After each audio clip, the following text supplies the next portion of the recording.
Vamos a que viemos, a palavra de Deus. Aleluia. Glórias ao Senhor. Quem não participou da ceia domingo poderá participar hoje, logo após o culto. Pastor Teixeira convida as pessoas que não participaram da ceia para se assentar aqui no final do culto, à minha direita, e participar então do corpo e do sangue do Senhor. Vamos ler este versículo e depois leremos 14, 1 a 6. Lucas 14, 1 a 6. Vamos lá? E percorria as cidades e as aldeias, ensinando e caminhando para Jerusalém. Põe 14, verso 1, 1 a 6.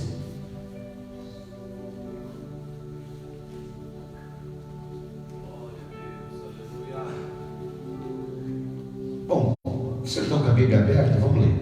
E aconteceu num sábado, que entrando ele em casa de um dos principais dos fariseus para comer pão, e eles estavam observando, e eis que estava ali diante dele um certo homem hidrópico. E Jesus, tomando a palavra, falou aos doutores da lei e aos fariseus, dizendo: é lícito curar no sábado? Eles, porém, calaram-se. E tomando-o, curou e o despediu. E disse-lhe: qual de vós que, caindo-lhe num poço em um dia de sábado, um jumento ou um boi, e não atire logo?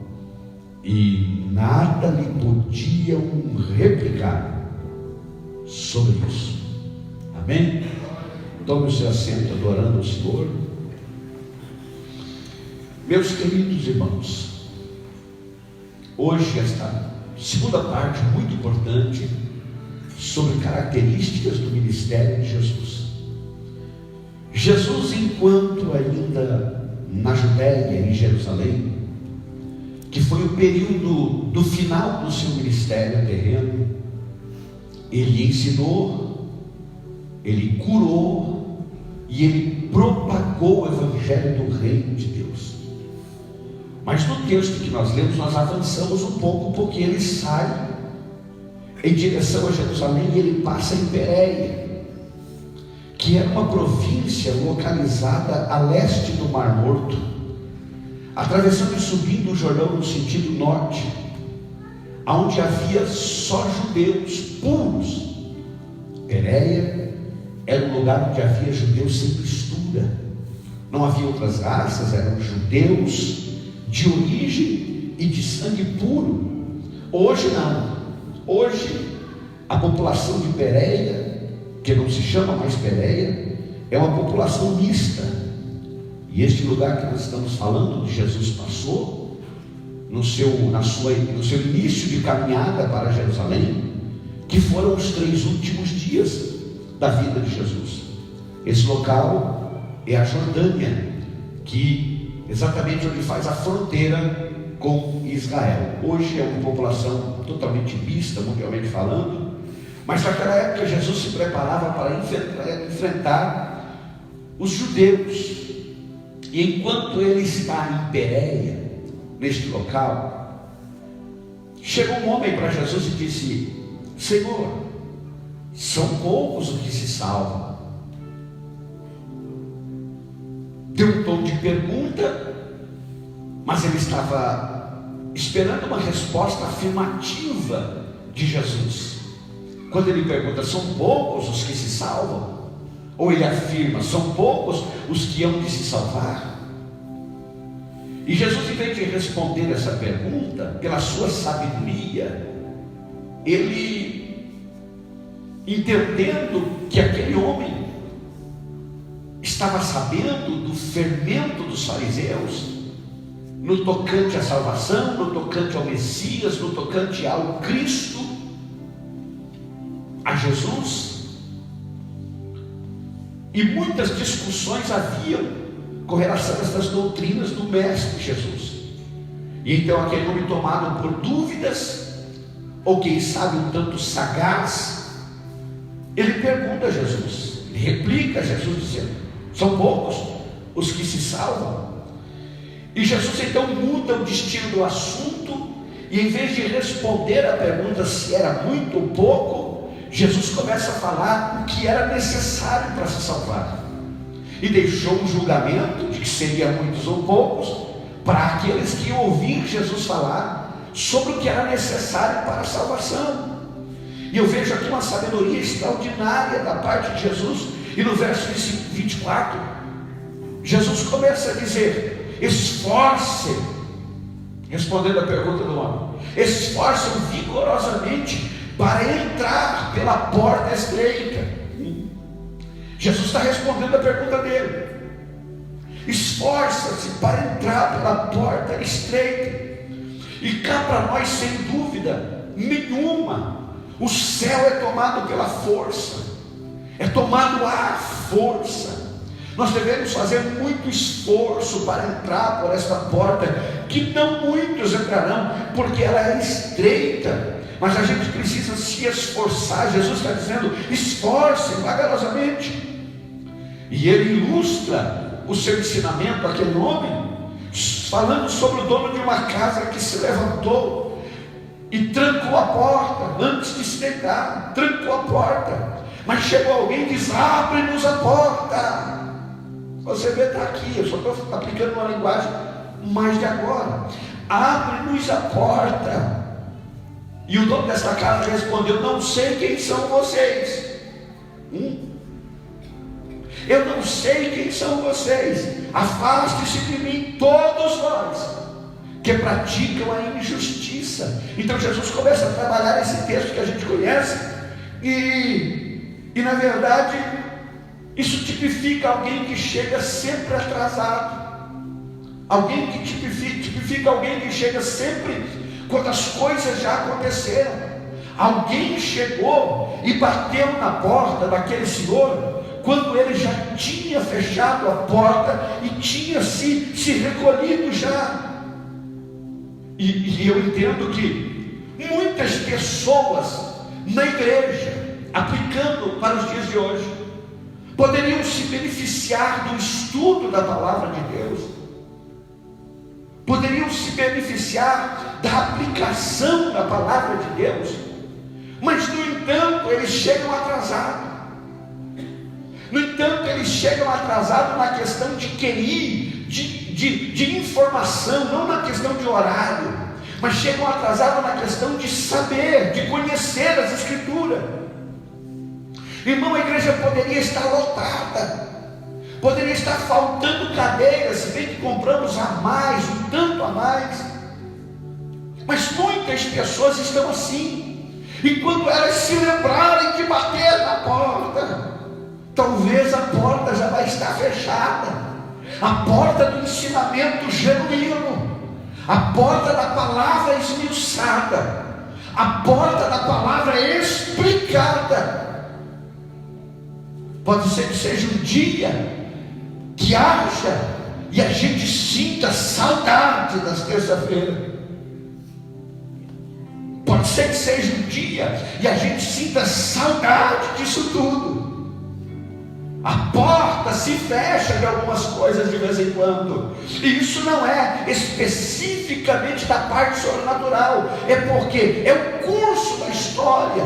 Em cada tempo Deus abre tipos de portas na nossa vida, e eu vou trabalhando esse texto e aplicando para os dias de hoje, para nós caminharmos para o encerramento do estudo terça-feira que vem.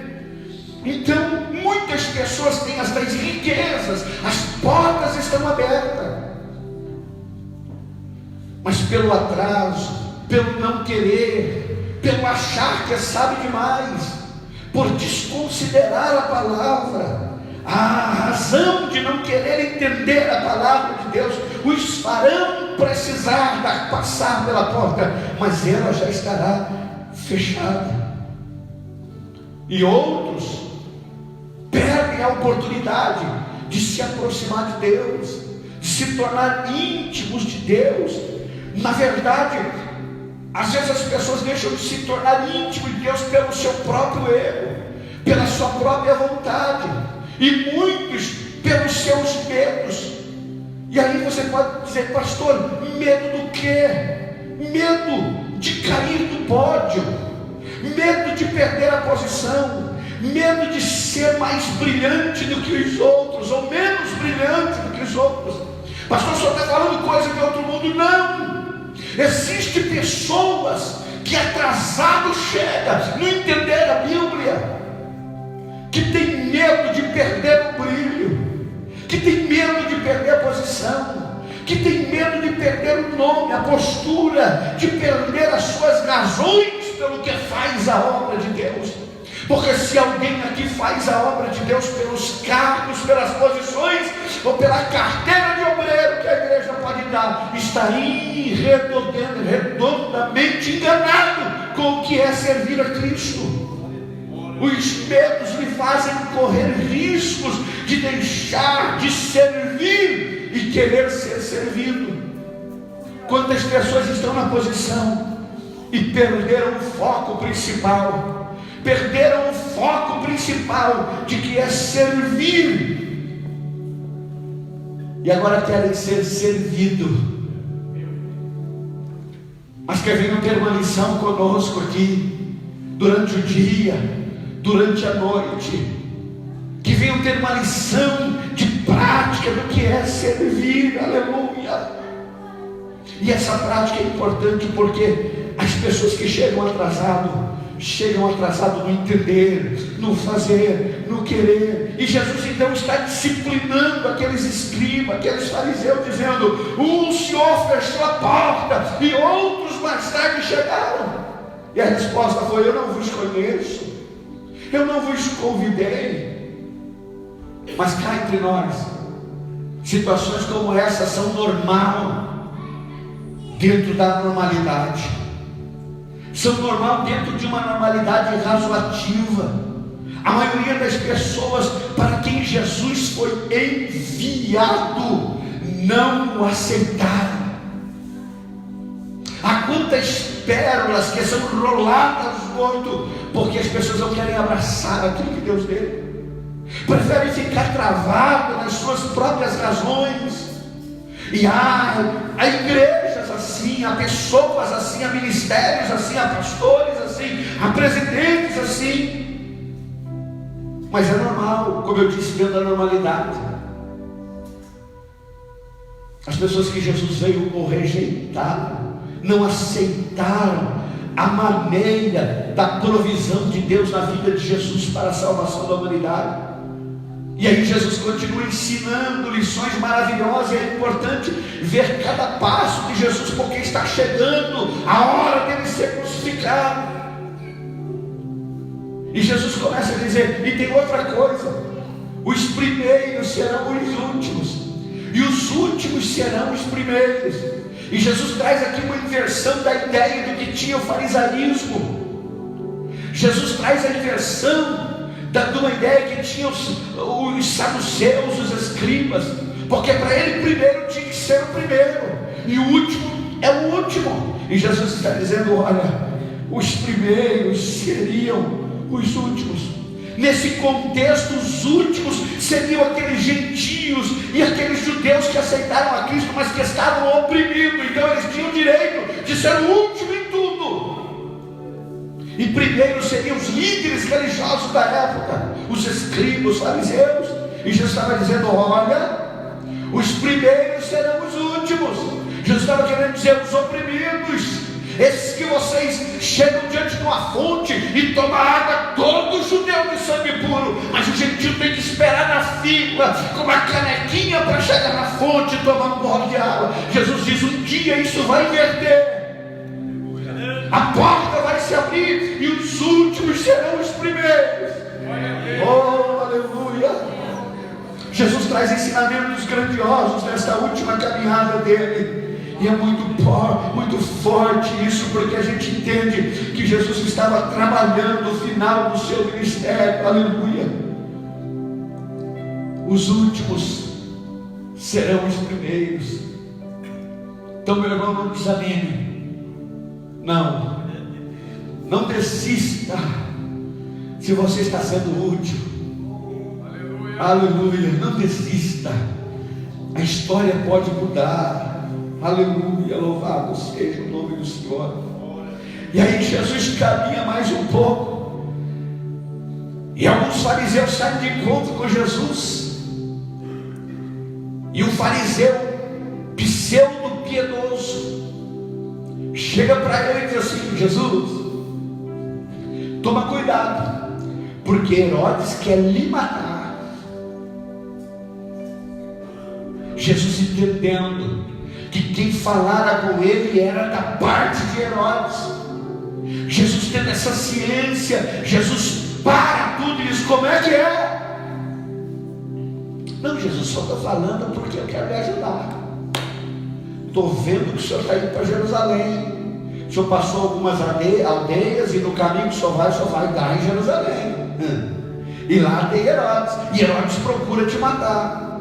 E aí Jesus vai dizer para ele, se a gente ler a Bíblia 13 e 32, Jesus olha para ele e veja, olha para mim, 13 e 32, veja, olha para mim, eu estou ensinando, curando, expulsando demônios, e diga para Herodes, aquela raposa, que eu faço isso hoje, amanhã, e faço isso no terceiro dia, a hora que tudo será consumado. Aleluia, glória a Deus. E agora Jesus dá mais um ensinamento grandioso àqueles escribas. Fala para aquela raposa.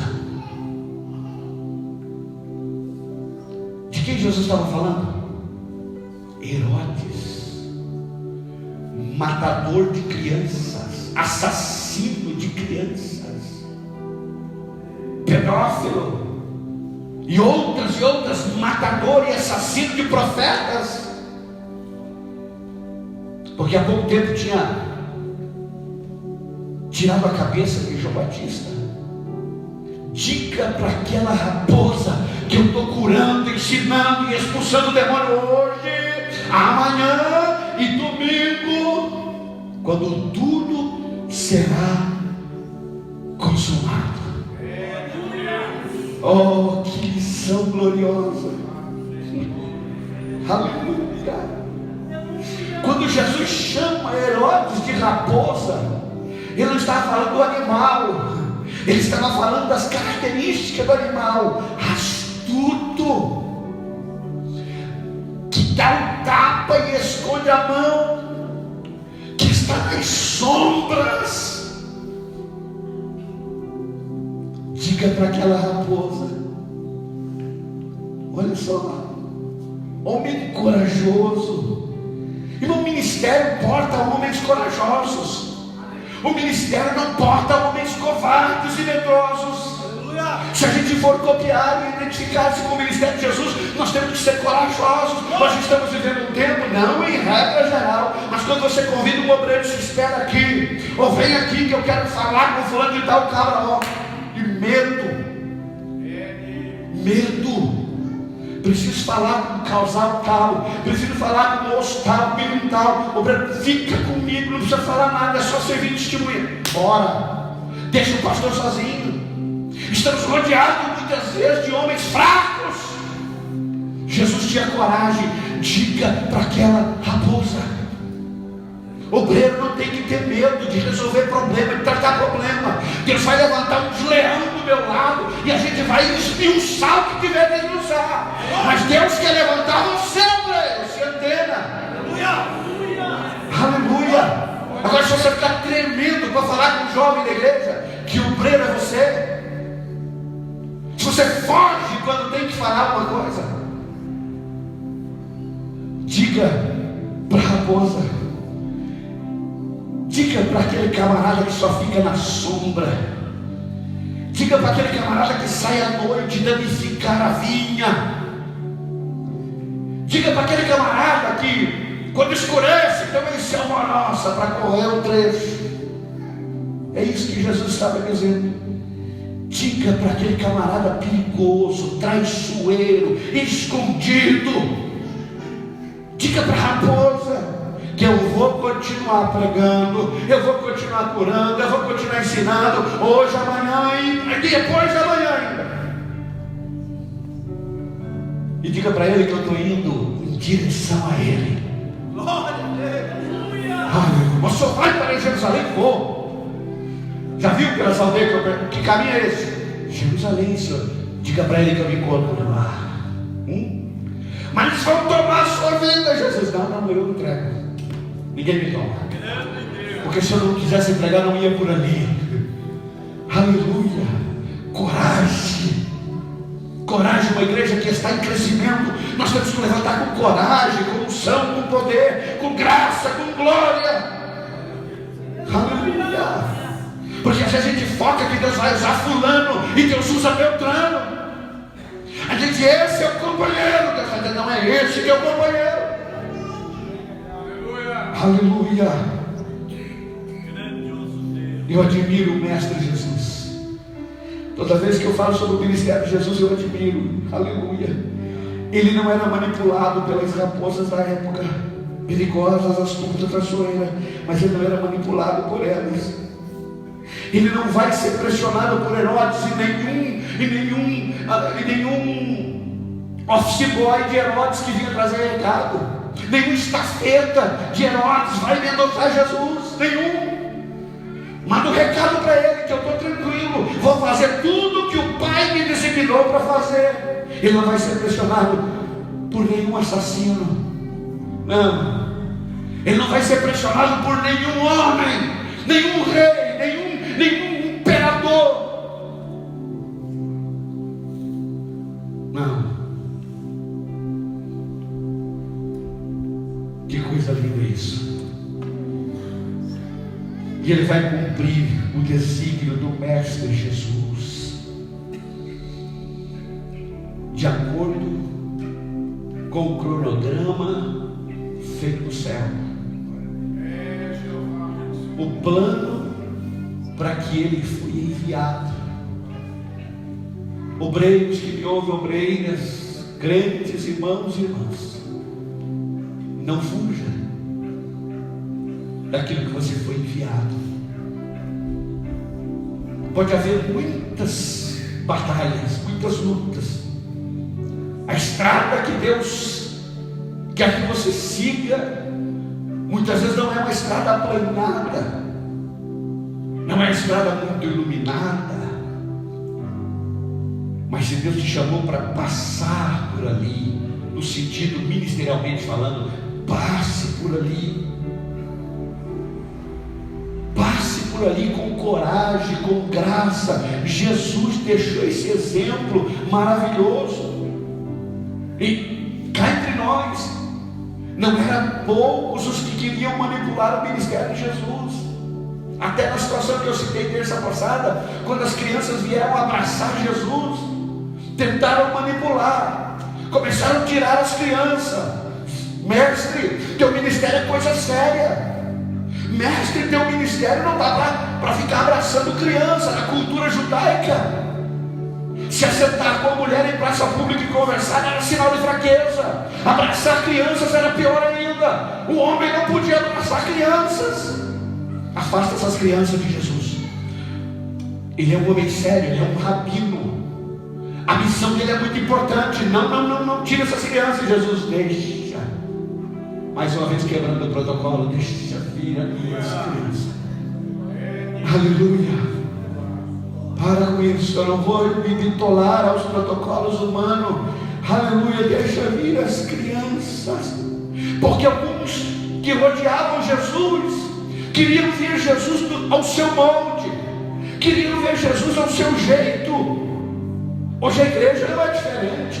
Quantas pessoas, vou falar, se embrutece na igreja porque quer ver o pastor da sua forma, quer ver o pastor do seu jeito.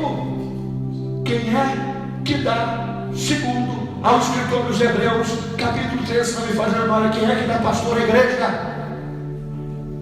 Eu vos dou pastores segundo o meu coração, que vos apacentará com amor a vossas almas, com quem lhes dará conta delas.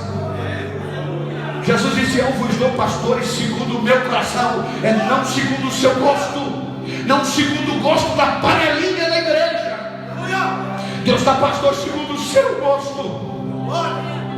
Então não me taxe como eu devia ser assim. O Sebastião tinha que ser daquele jeito, o Teixeira tinha que ser daquele jeito. Não, Deus nos chamou segundo o seu benefício da sua vontade. Aleluia. E tem gente que não entende isso, aí perde a bênção. Não, o pastor não podia fazer isso. O pastor não pode pregar assim. O pastor não pode vir assim, sem gravata, pelo amor de Deus. Hoje eu não estou sendo. Não. Eles queriam que Jesus se encaixasse, Fernando, do modo farisaico, do modo fariseu, vestidos longos, filactérios de ouro, mangas largas, turbantes, tola e tudo mais. E Jesus queria lá com um vestido apenas como se vestiam os pescadores. E ele disse: não é o Messias, porque o Messias que a gente quer vir em cima de um cavalo, com uma lança forte, um escudo forte, uma espada forte, e vai destronar o império, e vai nos fazer sentar com ele no reino. E Jesus estava dizendo: o meu reino não é aqui. Aleluia. O meu reino é um reino de glória, não é um reino de guerra. Aleluia. Glórias ao Senhor. Fala para aquela raposa que tudo está determinado pelo meu Pai. Ele não muda a minha trajetória, nem o exército que ele detém, nem os seus melhores atiradores, não mudarão o que está determinado para fazer na terra. Obreiros do Senhor, que tem ministérios terrenos, ninguém poderá mover um palmo ou um milímetro da tua chamada. Só quem pode desviar a tua chamada, desviar o teu foco é você mesmo. Mas se você acreditar no Deus que te chamou, ninguém pode mudar uma vírgula daquilo que está escrito no céu para a sua vida. E eu sou prova disso. Diversas vezes eu já disse isso. Jogavam meu nome no lixo, inventavam falcatruas e coisas para envolver o meu nome, calúnias de várias espécies. Dias depois voltavam para ver se eu já tinha morrido. Me encontravam mais vivo do que nunca, rodeado de mais pessoas do que nunca, pregando como nunca. Poxa, jogava o nome dentro do lixo, pega a lata, vamos. Não estava mais lá. Você tem que crer assim, senão você fica frágil, senão tua chamada é pequena, senão teus limites de ver a obra de Deus é pequeno. Alça a tua visão para cima dos céus e diz: pode haver montanhas, pode haver vales, mas eu vou atravessar, eu vou caminhar. Aleluia, louvado seja o nome do Senhor Jesus. Mas deixa eu voltar ao texto aqui. Depois de tudo isso, Jesus ainda está em Pérea, e ele continua a sua viagem para Jerusalém. Mas por que Jesus disse isso? Por que Jesus tomou essa opinião de ir direto para Jerusalém? Porque Lucas capítulo 13, verso 33, Jesus considera inadmissível um profeta morrer fora de Jerusalém. Se bem que eu concluo aqui que não existe nenhuma parte da Bíblia dizendo que teria que morrer em tal cidade, ou naquela outra, não. Mas Jerusalém era a capital da época. Jerusalém é onde ficava o sinédrio. Jerusalém era onde ficavam os 71 membros do Senado. Jerusalém era o local de sacrificar os animais. Ele era o cordeiro pascal. Então ele teria que ir em direção ao seu sacrifício. Jesus poderia ter economizado tempo de ministério, mas era lá que morriam os cordeiros, os cabritos, os bois eram emolados lá. E Jesus então assume essa ideia de ir de encontro, o maior tribunal judaico, composto por 71 senadores e toda aquela cúpula de magistrados, e ele, como cordeiro imaculado, marcha em direção a Jerusalém. Aleluia. Porque ele entendeu que assim como João Batista, sua morte também seria lá, naqueles palácios. Embora tenha sido no monte chamado Gólgota, Monte Caveira, mas ele entendeu que ele teria que ir para lá. Aleluia. E quando chega perto de Jerusalém, vocês vão entender o que eu quero passar agora. Jesus vai descendo a colina depois de Peré, e quando ele sobe, ele avista Jerusalém. Muros altos, arqueiros, uma potência. Eu imagino que como homem ele sente arrepios e calafrios, porque ele sabia que de encontro a cruz do Calvário. E ele então começa a chorar. Pastor, nunca ouvi falar isso, não? Então vem para a Bíblia comigo. Jesus vai andando e se aproximando de Jerusalém e vai dizendo: Jerusalém, Jerusalém, que mata os profetas, que apedreja os que te foi enviado. Quantas vezes quis eu ajuntar-vos como a galinha junto os seus pintarinhos, e vós não quiseram. Agora a vossa casa será desertada. E a lágrima vai rolando, e ele não chora de medo, pastor Sebastião. Ele não chora de tremor ou de arrepio, ele chora de paixão por Jerusalém. Você quer seguir esse Jesus, que mesmo indo aos seus algozes, ele amava tanto, ao ponto de descer chorando em direção a Jerusalém? E quantas vezes a gente se embrutece por qualquer coisa, Jesus estava indo em direção ao seu julgamento, ao seu fraudulento julgamento, à sua falsa acusação de sedição. Ele nunca cometeu esse crime, porque sedição é o crime que Jesus foi acusado. E esse crime quer dizer perturbador da ordem pública. Jesus nunca perturbou a ordem pública, ele trouxe paz. Aleluia. Oh, Jerusalém, que mata os profetas. Oh, Rabai. Grande Deus. Mas antes de chegar em Jerusalém, Jesus é convidado para comer pão na casa de um senhor. Alguns fariseus da época. Então Jesus, cansado, pernoita ali, entra na casa dele. Meu Deus. E quando Jesus se assenta, começam os testes. Eles colocam de frente de Jesus um homem que sofria de hidropisia.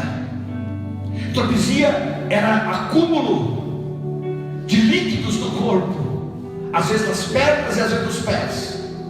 De vez em quando esta doença atacava aquele homem e ele ficava com as pernas muito grandes, às vezes os braços, às vezes o corpo. E ele era um homem hidrópico, como diz a Bíblia. Sofria da doença chamada hidropisia, que é a acumulação excessiva de líquido no corpo. Mas que dia era esse? Sábado. E por que punharam esse homem na frente de Jesus? Para testá-lo. Você terá um ministério abençoado, sim, mas nunca ficará fora das provas. Quando eu digo que a minha fé é colocada em prova todos os dias, é porque é na rua, ao entrar no comércio, ao sair, ao negociar, ao receber ou pagar, nossa fé é colocada em prova. Imagine quem trabalha na imobiliária, imagine. Todo dia a fé é colocada em prova, porque está falando, está interagindo e está negociando. E Jesus mais uma vez é colocado em prova. E quando punha aquele homem na frente dele, todo mundo olha para ele. O ideal, o certo seria Jesus se levantar, sentado, colocar o nome ali, todo mundo seja curado. Jesus fez isso? Não. Jesus disse, imagina que Jesus com uma calma, uma maestria tremenda, ele se levanta, olha para todos e diz, é lícito curar no sábado? Cadê os machos para responder? Nenhum falou nada, ficaram quietinhos olhando para Jesus.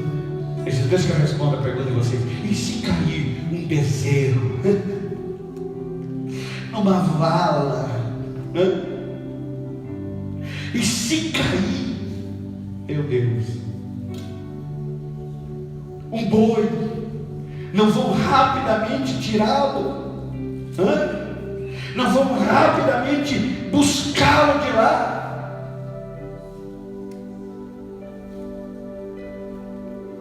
É permitido curar no sábado? Ah, meu Deus, ninguém responde. E ele cura o homem da hidropisia. E quando cura, observe o texto, Jesus o despede. Por que Jesus o despediu? Porque nem daí ele era. Estava encomendado para testar Jesus pelos fariseus. Nem dali, nem parente ele era de quem chamou Jesus para comer pão. Aí Jesus curou, tu vai para sua casa, você não mora aqui mesmo, só trouxeram você aqui para me testar, vai embora. O espanto dos fariseus, mas a alegria do hidrópico, saiu curado. Oh, aleluia. Mais uma vez fica provado que Jesus não deixou se manipular nem pela lei do sábado, nem pelos fariseus, nem pelo Herodes, e nem porque alguém que fingiu que se preocupava com a fome de Jesus. Cuidado para não ser manipulado. Que eu já vou encerrar a parte de hoje, é quase 9 horas. Mas o que nós vemos nos dias de hoje? Me perdoe, mas vou ter que falar. Muita gente com a mente de fariseu. E como eles se demonstram? Se demonstram insatisfeitos.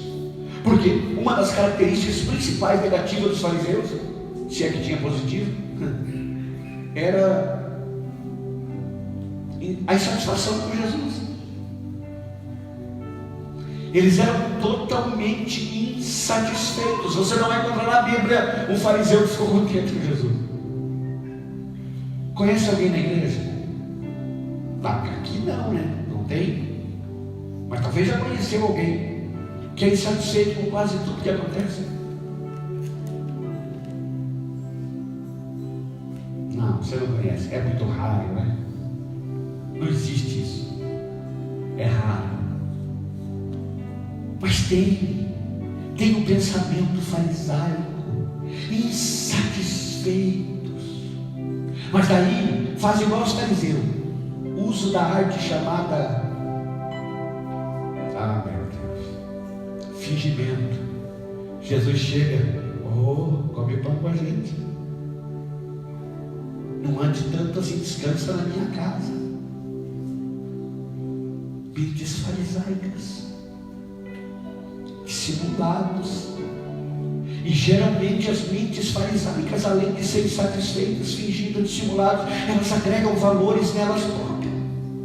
Eu já vi gente dizendo, se não fosse eu, essa igreja, aqui, paz dos senhores, se não fosse eu nessa igreja, já tinha fechado.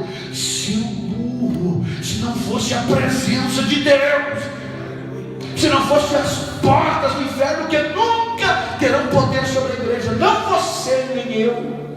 O dia que eu tropicar, mancar ou parar,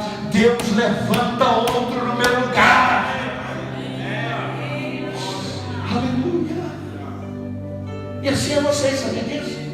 Faz muita gracinha para tocar não, porque daqui a pouco Deus levanta o outro. Os cantores fazem muita gracinha para cantar não. Se mandar cantar o 15, canta o 15. Eu sou cantor, eu vou cantar o 15. Canta o 15. Deus pode levantar alguém que só canta o 15 para cantar as canções da moda, né? Se é que existe.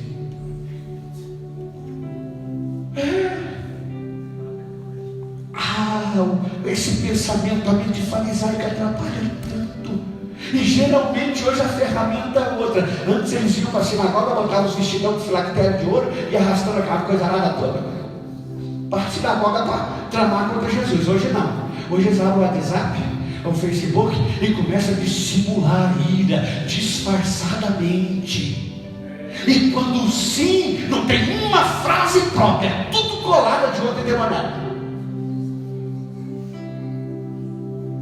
Pensa que põe um pensamento e assina? Claro que não, é de outro capítulo que passou para o outro e daí chegou até ele. Aí o farisaísmo abraçou. Nunca é suficiente o que se faça a uma pessoa assim. Sempre vai estar descontente, sempre vai discordar de alguma coisa. É a geração farisaica que tem como estímulo, meu Deus, a contenda. Tem vezes que a gente recebe cada indireta que atravessa o peito igual flecha nos meios de comunicação, né? Após uma reunião, após um culto, após uma mensagem. Mente farisaica manda carta anônima para o pastor. Tem fariseu ou não tem? Você quer receber uma? Tem fariseu aqui. Mandou carta anônima. Beber uma cervejinha tranquilo em casa não é pecado. Vai bebendo, que as portas do inferno estão te esperando. Ou você ouve a voz do pastor, ou vai para lá. Fariseu. Pastor, calma aí, pastor. O senhor está ao vivo aqui hoje. E quem está me ouvindo na internet, vai lá de bola também. Porque se estiver bebendo, põe a barba de ouro de novo. Carta anônima. O estatuto da igreja diz que só pode aceitar denúncia com 2 testemunhas visual. Agora, que poder tem? Um papel. A camarada escreve bem, ou a camarada, não sei. Quer dizer, eu sei. Então não vou falar. Escreve bonito e tenta escrever feio. Aí aquele azinho você esqueceu e fez redondinho. Aqui, entre outras habilidades, também lê expressão facial. Então, tranquilo. Não existe acusação desse jeito. São mentes farisaicas. Podia não ser pecado até dezembro. Pode não ser pecado na Assembleia de Deus, do campo de lá, do campo de cá, do campo de lá, na Ciadete. Mas aqui é. Por quê, pastor? Porque a Bíblia diz: obedecei os vossos pastores. Aqui é. Aqui é. Se beber, pegou. Pega aquela garrafaiada que está na estante, você não precisa daquilo. Substitui tudo por foto da sua família. Tem gente que põe na estante o litrão de 1951, põe a champanhe de 1950 e bolinha e tal, e deixa aquela coisa lá. Para de fazer puleiro com o inimigo, põe foto da sua família e para de beber. Abençoa a sua casa. Aleluia. Eu já disse que casamento de crente não tem cerveja. Pastor, um uísque para o meu cunhado, um uísque para o meu patrão. Irmão, ele tem que saber que a tua família serve a Deus. E a única oportunidade que tem é fazer uma festa de crente. Aleluia. Vamos chegar mais uma vez. Vai casar a filha. Põe baré, baína, Coca-Cola, cola, garoto, Jesus, qualquer coisa. Sabe que o refrigerante que não é Jesus, né? Nunca viu? Oxe, lá em nós tinha. Quem lembra daquele garrafão garoto? Nossa, que parece um chiclete mascado. Mas não põe o do uísque. Aleluia. Meu Deus do céu, onde é que eu estava aqui? Uma mente farisaica estimula a contenda, contraria a palavra, maquina o mal, faz acordo com desordeiros e tantas outras coisas. Porque Jesus veio, Ele vê quando alguém dá um tapa, esconde a mão. Ele vê quando você tinha que apagar o fogo, você vai lá e joga mais uns gravetos. Ele vê. Tua função era de bombeiro. Você foi lá e mais pólvora. Pastor, já me deu um conselho lá, uma coisa boa. E o troço incendeia. Ele vê a mente farisaica trabalhando. A religião do impressionismo.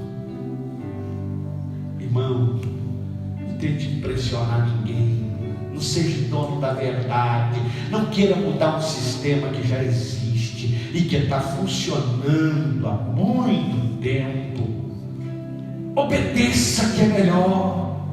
Acate as ordens e receba a vitória lá na frente. Aleluia. É desse jeito.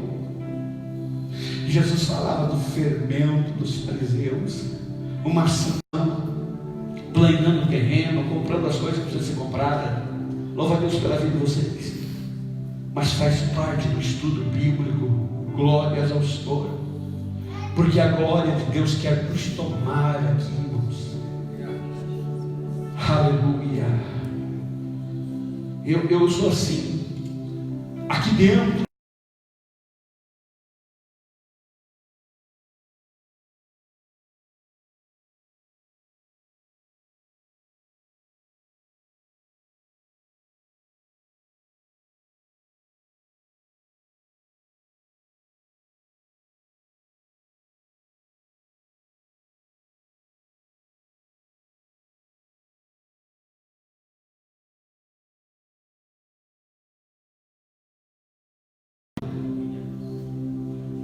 Eu estou visualizando isso, mas Deus nos dará um período daqui até lá para firmar as bases, para comer um tutu de feijão um pouco mais forte, para comer um mocotó.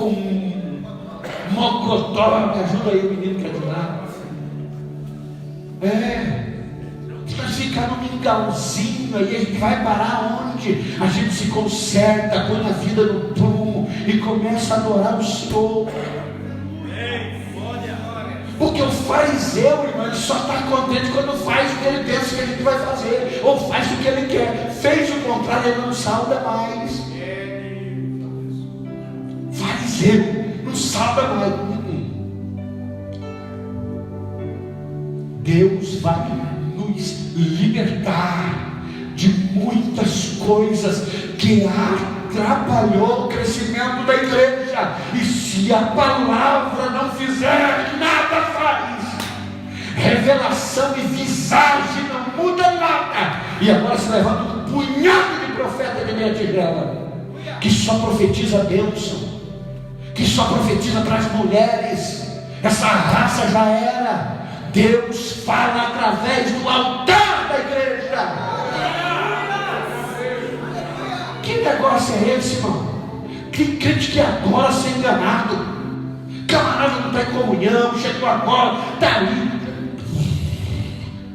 Começa a tremer na frente do profeta. Vai ler a Bíblia, crente. Vai receber a palavra de Deus aqui. Tem gente que adora ser enganado, ser manipulado. Jesus nunca foi manipulado. E eu também não. Nem adianta tentar. Se você ora, Deus te esclarece. Aleluia. Se você ora, Deus fala contigo. Deus levanta uma pessoa idônea na igreja, que você sabe, conhece a vida, e a hora que ela chegar perto de você, botar a mão na tua cabeça, saiba que é Deus falando. Eu creio em profecia. O que eu não creio é alguns profetas da atualidade, que não tem preço, que não entenderam a mensagem que nós pregamos aqui, que o tesouro está no campo e é de graça, mas o campo custa. Tem gente que não comprou o campo e quer usar o tesouro. Glória a Deus.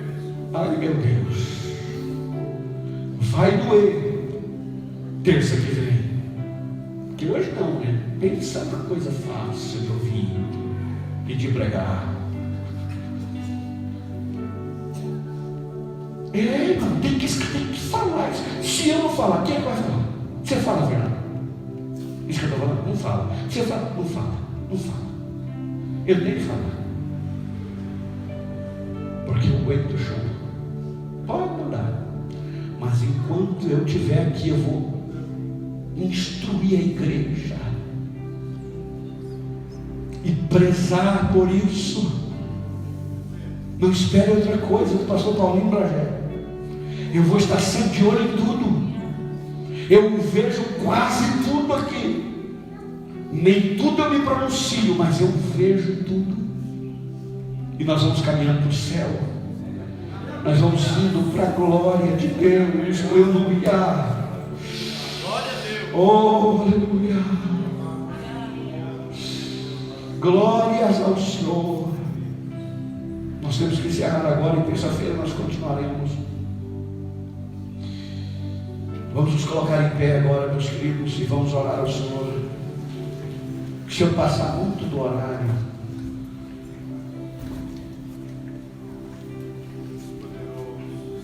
hoje é um feriado, você vai para casa mais cedo, mas nós vamos orar aqui. E nós vamos pedir ao Senhor que nos cubra com o seu sangue.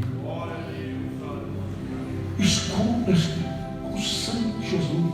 Aí você diz assim: lá na sua casa você vai conversar, mas não converse perto dos filhos, não converse perto das crianças, não fale mal do pastor perto dos filhos, porque você disfarça, mas o teu filho não. Passa por mim assim,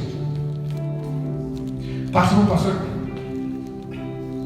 Não atrapalha a criança. Você tem muito filho desviado porque eu conversa com o pai e da mãe falando mal da igreja, do pastor, daquilo que a igreja fez e tal. Pastor, nunca ouvi isso, mas é porque é a primeira vez, eu acredito. Tudo que for falar, fale para o bom andamento da obra do Senhor. Tudo que for pregar, na casa, onde for, com testemunho, com a atitude, com os gestos, seja para engrandecer o nome do Senhor.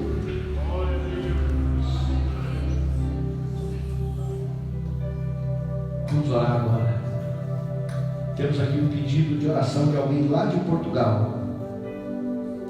Ivone Moreira está nos acompanhando pela internet. Pede oração pelo seu filho. Vamos orar por esta mãe lá em Portugal, que está pedindo oração pelo seu filho, irmã Ivone. Feche os teus olhos agora. Oh, poderoso Deus,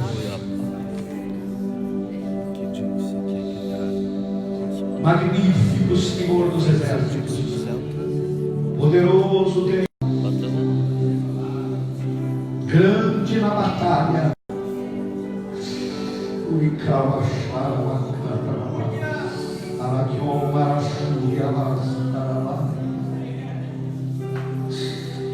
Deus, dá-nos um tempo de refrigério.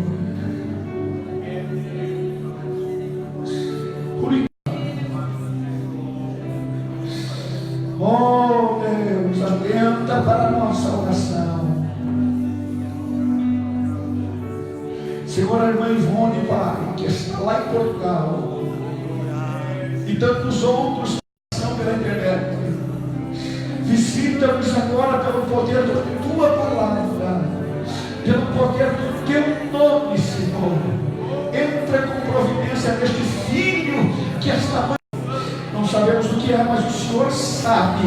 E e não há limite de país, de extensão geográfica, coisas parecidas. Para o Senhor pode estar lá agora, onde está esse moço. Estende a tua mão por ele, para que possamos viver um testemunho aqui, Senhor. Estende a tua mão por ele agora, e socorre esta mãe, povo debaixo das tuas mãos.